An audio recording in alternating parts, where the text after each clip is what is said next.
HN में। राशिद, सबसे पहले आपका रुख कर लेते हैं। राशिद, अब हिंदू राष्ट्र को लेकर चीजें जो है मुखर हो गई हैं। अब जो समझा गया था कि स्वामी प्रसाद मौर्य ने जो बयान दे रहे थे रामचरितमानस को लेकर, वो सोच रहे थे वो दलित और पिछड़ों के मसीहा बन जाएंगे, लेकिन यहां तो उल्टा हो गया सब कुछ। धीरेन्द्र शास्त्री ने सब कुछ उल्टा कर दिया।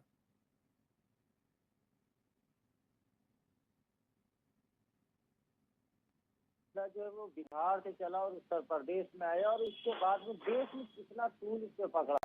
देखिए कहीं ना कहीं जब चुनाव का वक्त आता है तो कहीं इस तरह के मुद्दे भी सामने आते हैं। देखिए अभी तक रामचरितमानस की बात हो रही थी, रामचरितमानस को लेके इतना बवाल चल रहा था।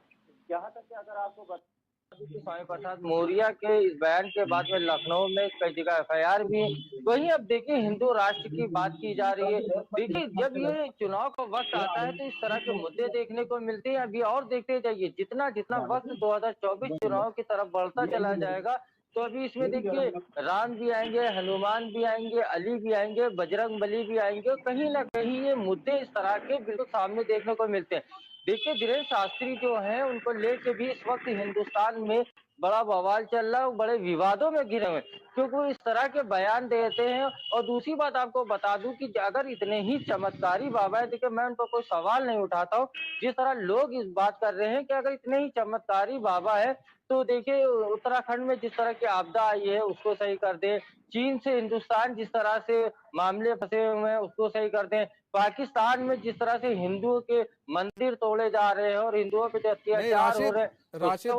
राशिद जी, धीरेन्द्र शास्त्री ने कभी ये नहीं कहा है कि वो चमत्कारी बाबा है। धीरेन्द्र शास्त्री ने कहा है कि मेरे पास लोग आते हैं और मैं कोई चमत्कारी बाबा नहीं हूं, ना मैं कोई धर्म गुरु हूं, ना मैं गुरु हूं, ना मैं कुछ हूं। मैं तो एक आम इंसान हूं और मेरे पास जो भी चीजें हैं वो सिद्धि है, वो बाबा जो उनके पूर्वज हैं उनकी देन है।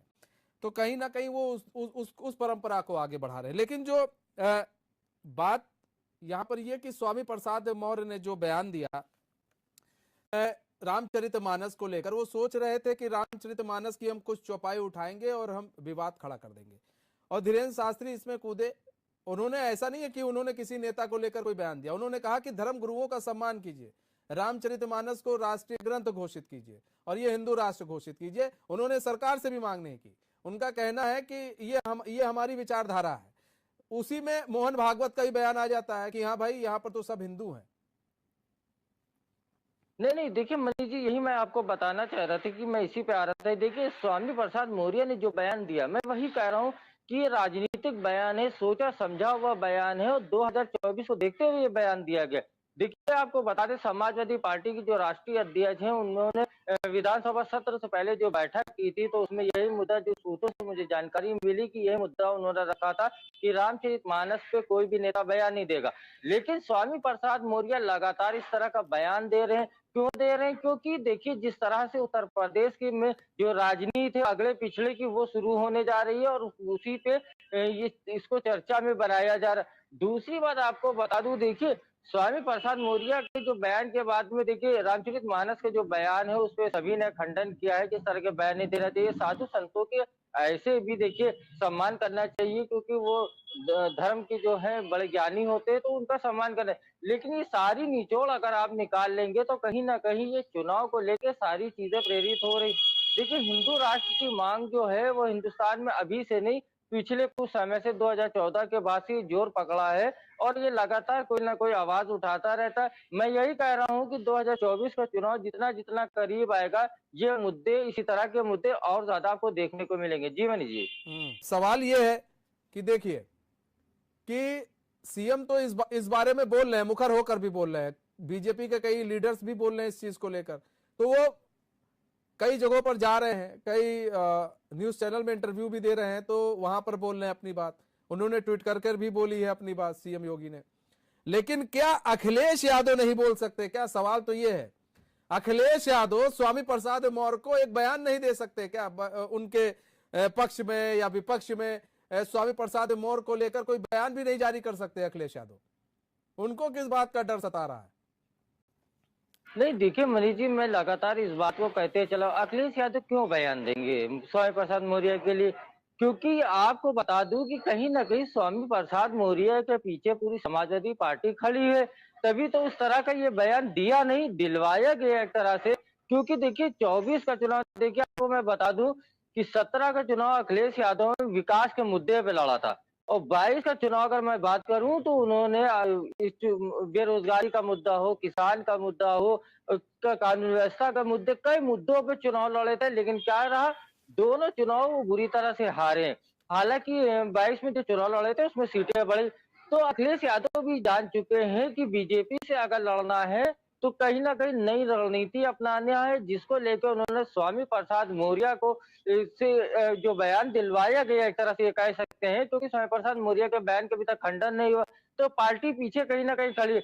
दूसरी सबसे बड़ी बात मैं आपको बता दूं कि स्वामी प्रसाद मौर्य को अगर बात की जाए तो लखनऊ में 153 है, 295 और 504, 506 ऐसी कई धाराएं लगी हुई हैं। उसके बाद में लखनऊ के ताज होटल में एक प्राइवेट चैनल में कार्यक्रम था, जहां पे एक साधु संत के साथ में उनकी मारपीट भी, मैं नाम नहीं इस टाइम ध्यान आ रहा है। तो कहीं ना कहीं लगातार देखिए इस तरह की चीजें सामने आ रही, तो उन पर कार्रवाई क्यों नहीं हो रही। देखिए 153 ए और 295 ए लगने के बाद में भी अभी तक स्वामी प्रसाद मौर्य पे कार्रवाई नहीं। इसका मतलब भारतीय जनता पार्टी भी इस मुद्दे को भुनाना चाहती है और इस मुद्दे को आगे ले जाना चाहती है। देखिए आपको बता दूं कि चुनाव जितना करीब आता जाएगा ऐसे बयान आपको सामने आते जाएंगे। अभी तो शुरुआत हुई है, देखते जाइए आगे आगे किस तरह के और कैसे कैसे बयान आते हैं। उसके बाद में राम मंदिर का भी मुद्दा इसमें आएगा। रही बात अखिलेश यादव कार्रवाई की, आप बार बार बात कर रहे हैं या और लोग भी बात करते हैं, तो वो मुद्दा देखिए जानबूझ के ये दिया गया, उस मुद्दे पे स्वामी प्रसाद मौर्य अकेले खेल रहे हैं। पूरी पार्टी उनसे बयान के किनारा कर रही है कि नहीं वो उनका व्यक्तिगत बयान है, व्यक्तिगत। अरे आपकी पार्टी में एमएलसी है और राष्ट्रीय महासचिव आपने बना रखा है, तो उनका व्यक्तिगत बयान तो नहीं हो सकता। तो दूसरी चीज आपको बता दूं कि इन्हीं की बेटी है, देखिए भारतीय जनता पार्टी के एक नेता है, प्रवक्ता है, उन्होंने नेता ने कहा था कि स्वामी प्रसाद मौर्य जो है वो कहीं ना कहीं इनकी औलाद है, क्या बाबर की औलाद, औरंगजेब की औलाद कहा था। ठीक है, तो अब ये बताइए औरंगजेब की औलाद अगर स्वामी प्रसाद मौर्य है तो उनकी बेटी कौन हुई, जो संघमित्रा मौर्य भारतीय जनता पार्टी से सांसद है। तो कहीं ना कहीं देखिए इस पूरे मामले में राजनीति पूरी तरह से की जा रही है, और कहीं ना कहीं जिस तरह से बयान आया है समाजवादी पार्टी की तरफ से, तो उसको भारतीय जनता पार्टी भी उस मुद्दे को भुनाना चाहती है। और अभी आप देखिएगा कि जितना जितना चुनाव करीब आएगा ये मुद्दा और तूल पकड़ेगा, और कहीं ना कहीं जब राम मंदिर का मुद्दा आएगा तो सारे मुद्दे गौण हो जाएंगे, और जो उस पे चुनाव होना है 2024 का चुनाव उस पे होगा। पूरी रणनीति साफ हो चुकी है कि 24 का चुनाव किस पे होना है। जी मनीष जी। मनीष गर्ग जी, पूरी रणनीति साफ हो चुकी है मनीष गर्ग जी, चुनाव किस पर होगा। अब भाई हिंदू राष्ट्र, लगता है मनीष गर्ग से हमारा संपर्क टूट गया है। मुमताज पठान हमारे साथ जुड़े हुए हैं। मुमताज भाई, अब तो ये साफ हो गया चुनाव किस पर होगा 2024 का, एक हिंदू राष्ट्र और एक जिस तरह से ग्रंथों को लेकर बयानबाजी की जा रही है इसको लेकर होगा, और एक राम मंदिर को लेकर, ये तो हो गया है तय।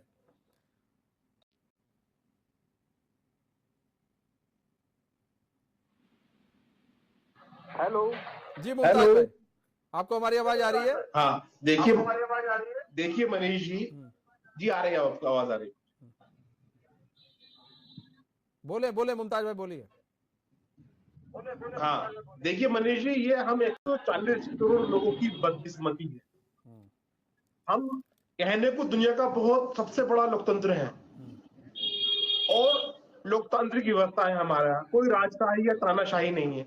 लेकिन हमारी बदकिस्मती है आज हमारे मुल्क में जो चुनावी मुद्दे होते हैं वो जो असल मुद्दे होने चाहिए हम उनसे कहीं ना कहीं भटक जाते हैं। और एक खास पार्टी जिसके बारे में मैं नाम लूं तो भारतीय जनता पार्टी है, जो हमेशा चुनाव प्लेटफॉर्म से हटके लड़ना चाहती है।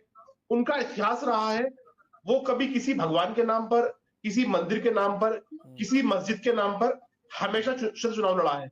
जबकि उन्हें जवाब देना चाहिए कि 2014 से लेकर और 24 तक, 2014 से लेकर 24 तक 10 साल हो गए और उन्होंने देश में कितना विकास किया, कितना रोजगार दिया, क्या किया क्या नहीं किया, उससे हटकर वो बात कर रहे हैं आज कि किसी धार्मिक भगवान पे, किसी धार्मिक किताब पर, इन चीजों पर चुनाव कराना चाह रहे हैं।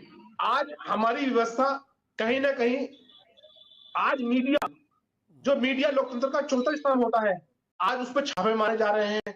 वहां इनकम टैक्स और ईडी और सीबीआई के द्वारा मीडिया को भी घेरा जा रहा है, मीडिया को खामोश किया जा रहा है। जबकि लोकतंत्र में, खूबसूरत लोकतंत्र की व्यवस्था यह है कि उसमें विपक्ष का होना भी अनिवार्य है, और विपक्ष का काम है सरकार से सवाल करना। और जब ये सवाल इनसे कोई करता है तो उसे दबाने की कोशिश करते हैं, उसे कुचलने की कोशिश करते हैं। तो ये व्यवस्था एक अच्छे और मजबूत और स्वस्थ लोकतंत्र की पहचान नहीं है। और भारतीय जनता पार्टी ने पूरी दुनिया में जो एक मैसेज दिया है, वो हमारे देश के लिहाज से बेहतर नहीं है। हम सब एक मजबूत भारत की कल्पना करते हैं, सारी पार्टियां चाहते हैं कि लोकतंत्र मजबूत हो, लेकिन भारतीय जनता पार्टी हमेशा ऐसे कार्य करती है जिससे उन लगता है कि इनका ना संविधान में विश्वास है, ना इनका लोकतंत्र में विश्वास है। तो सबसे बड़ी चीज ये है, आप तो कह रहे हैं ठीक है बीजेपी नहीं कर रही है, बीजेपी नहीं कर रही है। मुमताज भाई आप ही लोग क्या कर रहे हैं? आप लोग भी तो वही कर रहे हैं जो तब से होता आया है। देखिए यहाँ पर मनीष जी, आप स्वामी प्रसाद मौर्य पर एक बयान नहीं दे पा रहे हैं, ये मजबूरी हो गई है। मनीष जी, मैं आपको उत्तर प्रदेश की हकीकत बताता हूं। उत्तर प्रदेश में अगर कोई पार्टी आवाज उठाने का काम कर रही है तो समाजवादी पार्टी है। कोई कहीं छुपा हुआ है, कोई कहीं छुपा हुआ है, ये आपको ही पता है। लेकिन समाजवादी पार्टी आज देखिए, जब कानपुर में क्या हुआ, बिल्डोजर से मां और बेटी की हत्या ही कहूंगा, हत्या हुई। कौन सा विपक्ष बोला समाजवादी पार्टी के खिलाफ? और जब बाबा जी का बिल्डोजर किसी अब्दुल के घर पर चलता है तो बाबा जी की जय करते हैं, बाबा जी की जय जय, बाबा जी की जय जय। जब माँ बेटी, उस बिल्डोजर ने माँ बेटी की जान ले ली, तो उसके लिए कौन जिम्मेदार है? उसके लिए बिल्डोजर का ड्राइवर जिम्मेदार है, उसके लिए वहां का लेखपाल जिम्मेदार है, उसके लिए वहां का तहसीलदार जिम्मेदार है। इस कानपुर की घटना के लिए भी प्रदेश सरकार जिम्मेदार है। इनसे जवाब लेना चाहिए था, सवाल पूछना चाहिए था। लेकिन विपक्ष के नाम पर अगर कोई आवाज उठा रहा है, जुल्म के खिलाफ आवाज उठा रहा है, तो अखिलेश यादव है और समाजवादी पार्टी है, और उठाते रहेंगे हम। मुमताज भाई, अब्दुल्ला के यहाँ भी अगर चला है ना बुलडोजर, तो रहीम के कई और राम के यहाँ भी चला है, कई लोगों के यहाँ। ऐसा नहीं है, चला है बुलडोजर सबके यहाँ बराबर चला है। और अगर चला है अब्दुल्ला के यहाँ तो राम के यहाँ भी बुलडोजर चला है। जब हल्द्वानी में बिल्डोजर की बात आई थी, तालियां बजेंगी, बाबा जी की जय होगी, या उत्तर प्रदेश में कहीं अब्दुल्ला घर पर चलेगा तो बाबा जी की जय होगी, तो कानपुर का बिल्डोजर के लिए तो बाबा जी को जिम्मेदार ठहराना चाहिए। अब्दुल्ला भाई, आप मुमताज भाई माफ कीजिए, मुमताज भाई आप एक चश्मे से देख रहे हैं। आपको लग रहा है सिर्फ मुसलमानों के यहाँ बुलडोजर चल रहा है, मुस्लिमों के यहाँ, और इसको लेकर आप बयानबाजी कर रहे हैं। यहाँ पर ऐसा नहीं है, यहाँ पर हिंदुओं के यहाँ भी बुलडोजर चल रहा है। कई ऐसे हिंदू हैं जिनका घर तोड़ दिया गया। मेरा कहने का मतलब यह है, कानपुर की जो घटना हुई थी जघन्य, वो निंदनीय है, वो निंदनीय है, सरकार को जवाब देना चाहिए। उसके लिए जेल किसे भेजा गया है? बुलडोजर के ड्राइवर को। ये भी तो बिल्कुल नाइंसाफी है। लेकिन वहां पर जो रहेगा वो जिम्मेदार रहेगा ना? नहीं रहेगा जिम्मेदार, लेकिन बहुत कुछ है पर्दे के पीछे, अच्छा, जिसकी जांच होनी चाहिए थी कायदे में। राशिद आरिफ, पर्दे के पीछे बहुत कुछ है, उसकी जांच होनी चाहिए। सवाल तो ये है पर्दे के पीछे है क्या? अब मुमताज भाई को लग रहा है कि अब्दुल्ला के यहाँ बस चलता है और किसी जाति वालों के यहाँ, या यूं कहे कि हिंदू धर्म पर बुलडोजर नहीं चढ़ाते हैं। माफ कीजिएगा, राजू रामदास हमारे साथ जुड़ चुके हैं, महंत है। राजू रामदास जी, स्वागत है चैनल में आपका। राजू रामदास जी, एक बार फिर से हिंदू राष्ट्र को लेकर बात उठने लगी, जहां एक तरफ बागेश्वर धाम वाले बाबा भी हिंदू राष्ट्र की मांग कर रहे हैं और रामचरितमानस को राष्ट्रीय ग्रंथ की घोषणा की मांग कर रहे हैं। वहीं इसको लेकर सीएम योगी भी कह चुके हैं हिंदू राष्ट्र को लेकर, और हिंदू क्या है वो भी बता चुके हैं। मोहन भागवत भी कह चुके हैं। लेकिन अब स्वामी प्रसाद मौर्य ने एक ट्वीट किया है जिसमें उन्होंने कहा है, ग्रंथों को विषाक्त ग्रंथ बताया है और कहा है साहित्यों को प्रतिबंध कर देना चाहिए। राजू रामदास जी, पहले तो बहुत बहुत साधुवाद, बहुत बहुत आभार। बहुत महत्वपूर्ण विषय पे आपने इस चर्चा में हमको शामिल किया, इसके नाते आपको ढेर सारा आशीर्वाद महाबली हनुमान जी महाराज के दरबार की तरफ से है। जी विषय बहुत गंभीर है। विषय गंभीर इसलिए है कि भारत हिंदू राष्ट्र था, हिंदू राष्ट्र है, हिंदू राष्ट्र रहेगा। मैं क्यों कह रहा हूँ? क्योंकि ये कोई तगमा नहीं है हिंदू राष्ट्र का, ना तो कोई सर्टिफिकेट है कि भारत को दे दिया जाए, न तो ये उस भाव का है जो वैचारिक जो लोग जिस प्रकार से कुंठित मानसिकता वाले लोग हैं, जो द्वेषित मानसिकता वाले लोग हैं, जो समाज में विष और जहर घोल रहे हैं, उनके दिमाग से परे विषय है। भारत मैंने क्यों कहा हिंदू राष्ट्र था, हिंदू राष्ट्र है, हिंदू राष्ट्र रहेगा? क्योंकि भारत ही एक ऐसा देश है जो सर्वे भवन्तु सुखिनः सर्वे सन्तु निरामया विश्व बंधुत्व के साथ वसुधैव कुटुम्बकम के भाव से कार्य करती है, काम करती है, सबको गले लगाती है। भारत में हर व्यक्ति को निज स्वतंत्रता है। आज भारत ही हिंदुस्तान है, हिंदू राष्ट्र है। इसलिए स्वामी प्रसाद मौर्य जैसे लोग सनातन धर्म संस्कृति को गाली देते हैं, हिंदू देवी देवताओं को गाली देते हैं, ब्राह्मणों को गाली देते हैं, संतों को आतंकवादी कहते हैं। दम हो तो चाहता हूँ स्वामी प्रसाद मौर्य से, दम हो तो कुरान में जो कुरीति है, कुरान में हमको बुत पूजक कहा गया। बुत पूजक में सीधे सरसों से जुदा की बात है। बाइबिल में क्या स्थिति है, कुरान में स्थिति, इस्लाम में स्थिति ये है 2900 जातियां किसने बना दिया? 17 फिरके हैं। ये कैसी व्यवस्था है? सॉरी 72 फिरके हैं। ये 72 फिरके एक दूसरे के मस्जिद में नहीं पसंद करते। आप Kabul, Kandahar, Iran, Iraq, Syria, Libya, Lebanon यहाँ देख लीजिए, आए दिन बम धमाका होता। क्यों होता? वहां तो संघ नहीं, आरएसएस नहीं, बसपा नहीं, कांग्रेस नहीं, सपा नहीं, स्वामी प्रसाद मौर्य नहीं, राजू दास नहीं, तो वहां क्यों लड़ाई होती, क्यों झगड़ा होता? आप देख लीजिए सनातन में तो जब शमशान घाट जाते हैं, उस घाट पे हर व्यक्ति को एक समान अधिकार है। कोई किसी से नहीं पूछता है तुम किस जात को यहाँ नहीं जला सकते हो। आप ईसाई में चले जाइए, वहां जब दफनाया जाता है पूछ कर 1700 जातियां हैं और 1700 जातियां में शमशान भूमि भी आमंत्रित है कि इस जगह पर ये दफनाएंगे, इस जगह पे ये दफनाएंगे। विषय स्वामी प्रसाद मौर्य का नहीं है। जिस प्रकार से स्वामी प्रसाद मौर्य जैसे लोग और भी लोग हैं, हम इतने सहिष्णु है कि जिसको जो जी में आए बोल जाए। अभी हमारा और स्वामी प्रसाद का जो विवाद हुआ है, उसमें हमारा और स्वामी प्रसाद मौर्य का कोई प्रश्न विरोध नहीं था। विषय ये था कि हम सनातन को मानते हैं, फिर भी मेरे जवान से कभी आप लोग सुने कि इस्लाम को हमने गाली दिया? कभी इस्लाम को छोटा बताया? कभी कहा कि मुसलमान भारत छोड़ो? कभी कहा कि मस्जिद को तोड़ देना चाहिए? कभी नहीं। हम सनातन को मानते हैं। तो स्वामी प्रसाद मौर्य को किसने अधिकार दिया कि सनातन को गाली देने के लिए? डेनमार्क में कार्टून बनता है और 9 के 9 पत्रकारों की हत्या हो जाती है 3 घंटे के अंदर। हम नुपुर शर्मा के बयान के साथ में नहीं है, लेकिन नुपुर शर्मा ने कुछ कही, जबकि दूसरा एंकर पत्रकार ने, दूसरा दूसरे पक्ष के जो रखने वाले लोग थे, उन्होंने सनातन को गाली दिया। उस पर उन्होंने जवाब दिया। देखिए कितने बेगुनाह का सरसों से जुड़ा हुआ।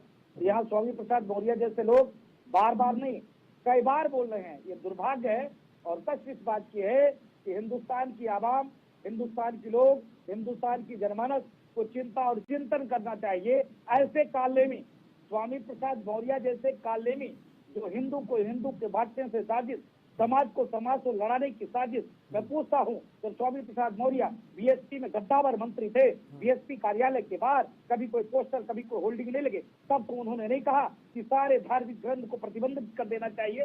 सारे धार्मिक फिर भी नहीं कहा उन्होंने, सिर्फ सनातनियों को कहा। दम हो तो कुरान और बाइबिल के बारे में बोल कर देख ले। बीजेपी में जब ये मलाई खा रहे थे तब तो इन्होंने कभी नहीं कहा। अभी इनकी बेटी, चलिए सनातन इतना खराब है तो अपनी बेटी को पार्टी से बाहर कहीं लेके चले जाते। बेटे के लिए तो लड़ाई लड़ रहे थे, बेटे तो सांसद बना दिया, बेटे के लिए भाजपा से लड़े, भाजपा ने टिकट नहीं दिया तो भाग गए। सब समाजवादी पार्टी का बेड़ा गर्क करके रख दिया है। अखिलेश यादव जी को चिंता और चिंतन करना चाहिए। समाजवादी पार्टी में जो माननीय अखिलेश यादव कहते हैं, मैं किसी धर्म का मजाक नहीं करता, किसी भी धर्म का विरोध नहीं करता, तो समाजवादी पार्टी के शीर्ष नेतृत्व के द्वारा ऐसी बयानबाजी क्यों? जब गीता की जलाने की बात होती हो, जब भगवान कृष्ण को गाली देने की बात होती हो, जब जहां भगवान राम को गाली दिया जाता हो, जहां राम से भारत को प्रतिबंध करने की बात होती हो, तो समाजवादी पार्टी के नेता ऐसे बोलेंगे? ऐसे तो काम नहीं चलेगा। ये दुखद है, निंदनीय है। दम हो तो समाज के लेकिन राजू रामदास जी, एक जो सवाल ये उठ रहा है कि फिर हिंदू राष्ट्र बनेगा कैसे? क्योंकि यहाँ पर तो कई धर्मों के लोग रहते हैं, तो फिर हिंदू राष्ट्र बनेगा कैसे? और यहाँ पर सवाल ये भी उठ जाता है, कुछ लोग जो है उनका कहना है कि अगर हिंदू राष्ट्र बन जाएगा तो एक लोगों की महत्वता बढ़ जाएगी, एक धर्म की महत्वता बढ़ जाएगी और धर्मों की महत्वता घट जाएगी। का 2 मिनट अगर मौका दे तो मैं बोल सकता हूँ। जी जी राजू रामदास जी बताएं, बोले। नहीं, निवेदन ये है कि मैं पूछना चाहता हूँ, आज से 100 वर्ष पहले अफगानिस्तान में बौद्ध 63% थे, हिंदू 34% थे, ईसाई 2% थे, अन्य लोग भी थे वहां पर। आज तालिबानियों का हमला हुआ, 3700 कुछ लोग, जैन, बौद्ध, सिख, पारसी, सनातनी, ये सब वापस आए। कहाँ चले गए ये लोग? कहाँ गए भाई? आज देखिए, अब पाकिस्तान में जब हिंदुस्तान और पाकिस्तान बना, उस समय में हिंदुस्तान में मुसलमानों की संख्या 6 करोड़ थी, पाकिस्तान में हिंदुओं की संख्या 3 करोड़ थी। आज 0 बराबर व्यवस्था हो गई, हिंदुस्तान में 40 करोड़ हो गए। हिंदू राष्ट्र है, भारत देश है, सनातन प्रधान देश है, इसलिए आज ऐसा संभव है। जिस दिन मैं डंके की चोट पे आपको कहता हूँ, मेरी बात को अन्यथा मत लेना, आपके चैनल पे तमाम मुस्लिम बुद्धिजीवी भी बैठे हैं, मैं उनसे सवाल पूछता हूँ, जम्मू कश्मीर में जब गलीब हलीब और क्या क्या चल रहा था, उस पर किसी ने जवाब सवाल किए क्या? नहीं, वहाँ पर जब ये चल रहा था, वहाँ पर जब हिंदुओं को मारकर भगाया गया तो लोगों ने स्लोगन दे दिया, क्या कश्मीरी ब्राह्मण को भगाया जा रहा है, हिंदू चुप हो गया। भाई ब्राह्मण ही तो है, जूता मारो कोई फर्क पड़ने वाला थोड़े ना है, साधु तो है, जूता मार दो कोई बोलने वाला थोड़े ना है, भगवान ही तो गीता है, रामायण है, पुस्तक है, जला दो कोई फर्क थोड़े पड़ने वाला है। दिक्कत क्या है? हम तो सहिष्णु हैं, हम तो भगवान के ऊपर छोड़ देंगे। जिस दिन मैं डंक की चोट पे कहता हूँ, जिस दिन मुसलमानों की संख्या बढ़ेगी, उसी जैसे झारखंड की स्थिति आप देख लीजिए, झारखंड में 4 गांव जहां ऐसे भी हैं जहां पर सभी स्कूलों में छुट्टी शुक्रवार को होती है, स्कूलों के नाम में परिवर्तन आ गया। क्यों आ गया? कैसे हो गया? किसने करने का आदेश दिया? राजू रामदास जी जवाब भी ले लेते हैं, मुमताज पठान जुड़े हुए हैं, सपा के नेता है। मुमताज पठान जी जवाब दीजिए, राजू रामदास जी बोल रहे हैं। जी पूछिए मनीष जी। मुमताज पठान जी, देखिए सवाल सीधा से है कि देखिए उनका ये कहना है कि जिस तरह से स्वामी प्रसाद मौर्य अपना बयान दे रहे हैं बड़ा निंदनीय है, और ऐसे लोगों पर अभी तक अखिलेश यादव ने कार्रवाई क्यों नहीं की है। और रही हिंदू राष्ट्र की बात, ये तो पहले से ही हिंदू राष्ट्र है, इसमें बनाने की जरूरत नहीं है, और आगे भी अगर इसको लेकर अगर कुछ करना होगा तो फिर जो है संत समाज करेगा। मनीष जी, राजू रामदास जी क्या भारतीय जनता पार्टी के प्रवक्ता हैं? मैं शायद स्क्रीन पे तो है नहीं, या संत समाज से हैं? पहले मुझे बताइए आप। संत समाज से हैं, वो महंत है, संत समाज से।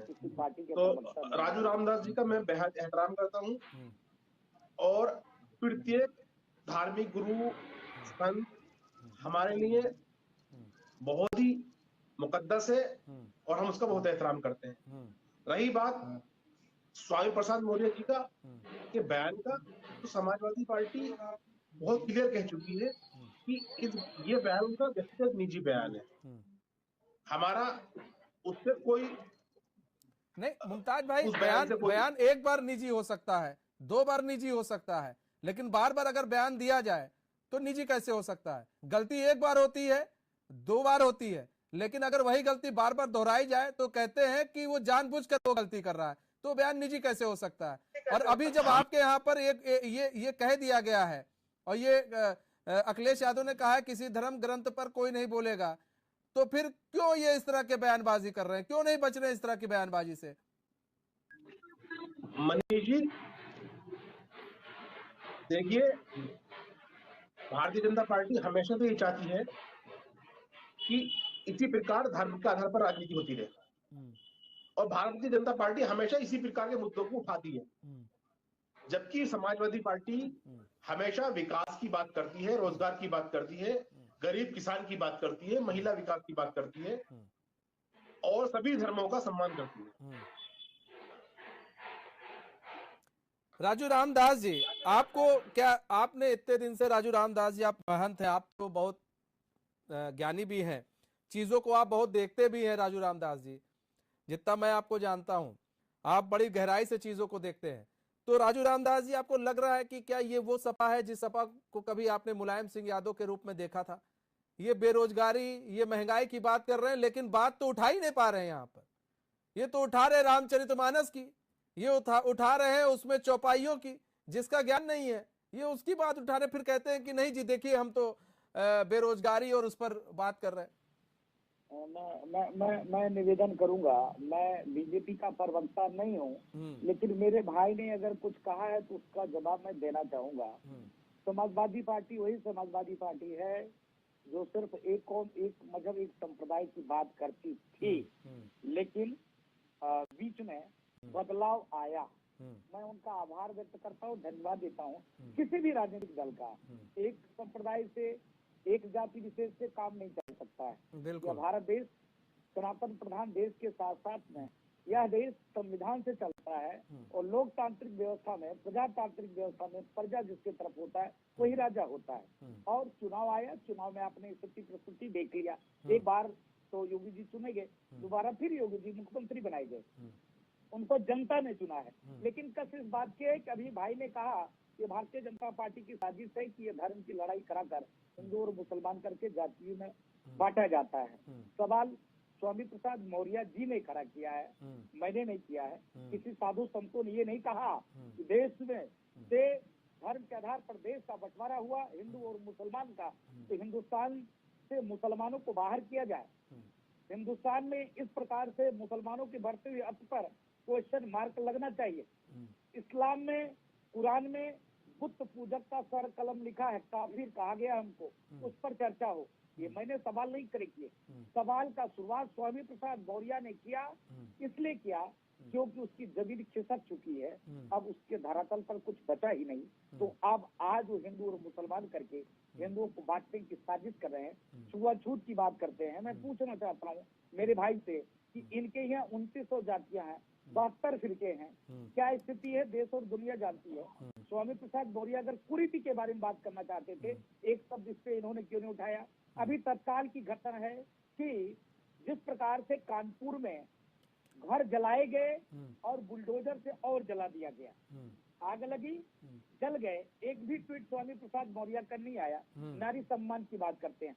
अलीगढ़ यूनिवर्सिटी में कभी उसने सवाल खड़े नहीं किए कि दलितों को भी आरक्षण मिलना चाहिए, ओबीसी को आरक्षण मिलना चाहिए। कभी उन्होंने उंगली किया क्या, कभी सवाल खड़े किए क्या? नहीं करेंगे।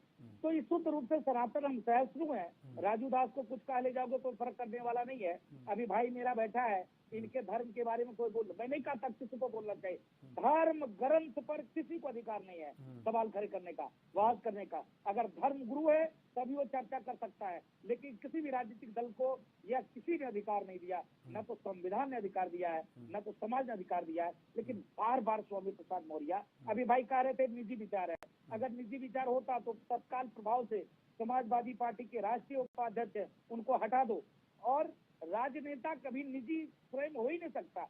जब वो जनता का चेहरा है तो निजी कैसे हो गया, उसकी विचार कैसे निजी हो गए। चलिए एक बार गलती कर लिया, 2 बार कर लिया, 3 बार कर लिया, रोज रोज गलती करना, वही बात को रोज दोहराना, रोज सनातन को गाली देना, रोज हिंदू देवी देवताओं को गाली देना, रोज साधु संतों को नीच कहना, रोज ब्राह्मणों को गाली देना, ये शुद्ध रूप से हिंदू को बांटने से साजिश। लेकिन राजू रामदास जी, एक चीज सवाल ये भी उठता है ना महंत जी की ऐसे व्यक्ति पर कार्रवाई क्यों नहीं हो रही है, और क्या मतलब जो महंत लोग हैं और जो काफी विरोध भी किया था आप लोगों ने और कई महंतों ने विरोध किया था इनके, लेकिन क्या इनके खिलाफ कार्रवाई नहीं हुई? इसको लेकर भी क्या महंत समाज के लोगों ने कुछ आगे की कोई रणनीति तय की है कि स्वामी प्रसाद मौर्य आए दिन रामचरितमानस को अब विषाक्त ग्रंथ व साहित्य प्रतिबंधित होने की बात कह रहे हैं।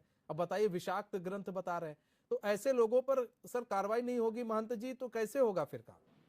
मैं समझ नहीं पाता हूँ कहाँ गई जो है सुप्रीम कोर्ट बहुत से मामले में स्वतः संज्ञान लेकर इन राजनेताओं की बुद्धि शुद्ध कर देती थी। इस पर एक भी सवाल सुप्रीम कोर्ट का नहीं आया। दूसरी बात, मैं उत्तर प्रदेश सरकार के ऊपर भी उंगली उठाता हूँ, केंद्र सरकार के ऊपर भी उंगली उठाता हूँ। जिस प्रकार से स्वामी प्रसाद मौर्य के नाग, सर्पिले विष, कालनेमी जो समाज को बांटने का साजिश करता है, इसके ऊपर अभी तक कोई एफआईआर दर्ज नहीं हुई। अभी तक इसके ऊपर किसी भी प्रकार से कोई कार्रवाई नहीं हुई। राजू रामदास जी, एफआईआर है लेकिन इनकी गिरफ्तारी नहीं हुई है। वही निवेदन है। बुलडोजर तो घर से पहुंच जाती है हर व्यक्ति के घर, लेकिन आप देखो कि अयोध्या में लमसम जब चौड़ीकरण चल रहा है, चौड़ीकरण में 300 मंदिर तोड़े गए हैं। हमने कभी उंगली नहीं खड़े किए, कभी हमने सवाल नहीं खड़े किए। और अयोध्या में ही अभी भाई बोल रहा था बुलडोजर की बात, लेकिन मैं देखता हूँ सरकार कितना मतलब एक वर्ग का सम्मान करती है, फिर भी अयोध्या में तमाम मजार हैं, तमाम मस्जिद उस रास्ते में पड़े हैं, एक भी नहीं टूटे। लेकिन 3000 से ऊपर मंदिर टूट चुके हैं, लेकिन हमने कभी टीवी चैनल में बोला नहीं, कभी मैंने डिबेट नहीं किया, कभी किसी साधु ने विरोध नहीं किया, कभी किसी साधु ने हाय तौबा नहीं क्योंकि किया। समाज का इसलिए भला नहीं हो किया। रहा है, आप लोग देख रहे हैं। नहीं जी जी जी, इसलिए मैं निवेदन करूंगा, इसलिए क्योंकि रोज आए दिन भक्तों की संख्या, मेला लगा है, तांता लगा है। अगर चौड़ीकरण नहीं होगा, रोड विस्तारीकरण नहीं होगा, तो लोग आएंगे कैसे? आएंगे कैसे?